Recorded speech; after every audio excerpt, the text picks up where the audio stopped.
ஆனால் அதே நேரத்தில் தாவேக்காவுக்கு வந்துங்க இந்த சப்போர்ட் வந்து எவர் இன்க்ரீஸிங் மாதிரி தேர்தல் வரையில் ஏறிக்கிட்டே தான் இருக்க போகுது. ஸோ இதுதான் இவங்களுடைய 30 தான் இவங்களுடைய அல்டிமேட் மேக்சிமம் அடையக்கூடிய வாக்குன்னெலாம் நான் ஒத்துக்க மாட்டேன். அது வந்து 35 கூட தாண்டலாம். புரியுதுங்களா? அப்போ ஒரு 3 முனை 4 முனை போட்டியில் 35% வாங்கினாங்கன்னா ஐ திங்க் தே ஆர் மேசிவாக ஜெயிப்பாங்க. மேபி பெரிய இதுவாக இருக்காது, அதாவது மார்ஜின்ஸ்லாம் பெரிய அளவுக்கு வர்றதுக்கு வாய்ப்பு இல்லை.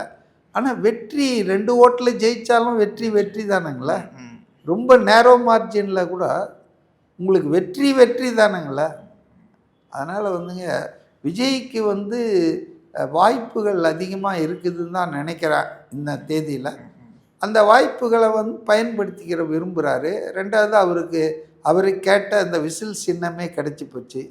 அது ஒரு அட்வான்டேஜ். 5 ரூபா கொடுத்து எல்லோரும் விசில் ஊத ஆரம்பிச்சிட்டாங்க. ரெண்டாவது விசில்ன்றது அடையாளமே பார்த்திங்கன்னா விசில் ப்ளோயர்னு வாங்க.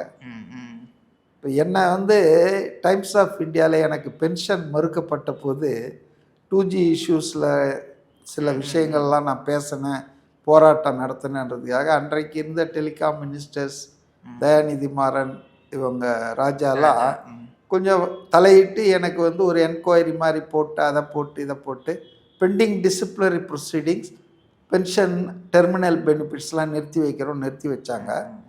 இப்போ இதை வந்து டைம்ஸ் ஆஃப் இந்தியாவில் அன்றைக்கி இருந்த ஒருத்தர் வந்து பெரிய செய்தியாக போட்டார்.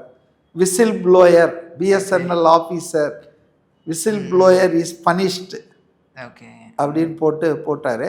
அந்த செய்தியை பார்த்து டிராஃபிக் ராமசாமி விசில் ப்ளோயர்லாம் இப்படி பனிஷ் பண்ணுறாங்களே அப்படின்னு சொல்லி சுப்ரீம் கோர்ட்டில் எனக்கு தெரியாமலே எனக்கு ஆதரவாக கேஸ் போட்டார். அதுதான் அப்புறம் எனக்கு வந்து ஒரு வருஷம் கழிச்சு அந்த டெர்மினல் பெனிஃபிட்ஸ் பென்ஷன்லாம் கிடைக்கிறதுக்கு வழி ஏற்படுத்துது. ஸோ விசில் ப்ளோயர் அப்படின்னா விசில்னாலே இந்த திருடர்கள், கள்ளர்கள், இந்த கல்வர்கள் இவங்களெல்லாம் வந்துட்டு துரத்துறது, பிடிக்கிறது, அதுதானே விஷயம். ஸோ அவரும் ஊழலற்ற ஆட்சி, நேர்மையான ஆட்சி நான் கொடுப்பேன், நான் தொடமாட்டேன், வேறு எவனையும் தொட விட மாட்டேன்றாரு. அப்போ இதெல்லாம் வந்து அவங்களுக்கு ஒரு ஆடட் அட்வான்டேஜாக தான் இருக்குது.